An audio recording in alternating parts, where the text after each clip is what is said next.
நேபாள முன்னாள் பிரதமர் ஜாலநாத் கனாலின் மனைவி ராஜ்யலட்சுமி சித்திரகார் கலவரத்தில் கொலை செய்யப்பட்டுள்ளார். காட்மாண்டுவில் உள்ள அவர்களின் இல்லத்தை போராட்டக்காரர்கள் சூழ்ந்து தீ வைத்ததில் கடுமையான தீக்காயங்களுக்கு உள்ளான அவர் வைத்தியசாலையில் அனுமதிக்கப்பட்ட நிலையில் உயிரிழந்துள்ளார்.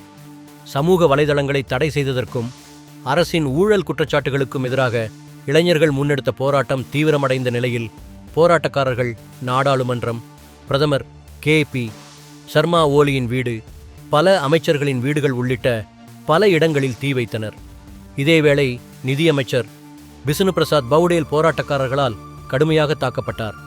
போராட்டத்தை ஒடுக்க காவல்துறை துப்பாக்கிச் சூடு நடத்தியதில் 19 இளைஞர்கள் உயிரிழந்ததுடன் சமூக வலைதள தடையை அரசு மீளப் பெற்ற பின்னரும் போராட்டம் தொடர்ந்ததால் நிலைமை கட்டுக்குள் கொண்டுவர முடியாமல் போயுள்ளது. இதன் பின்னணியில் நேபாள பிரதமர் கே.பி. சர்மா ஓலி பதவி விலகுவதாக அறிவித்தார். தலைநகர் விமான நிலையம் மூடப்பட்ட நிலையில் சில அமைச்சர்கள் இராணுவ ஹெலிகாப்டர்களால் பாதுகாப்பான இடங்களுக்கு கொண்டு செல்லப்பட்டதாக தெரிவிக்கப்படுகிறது.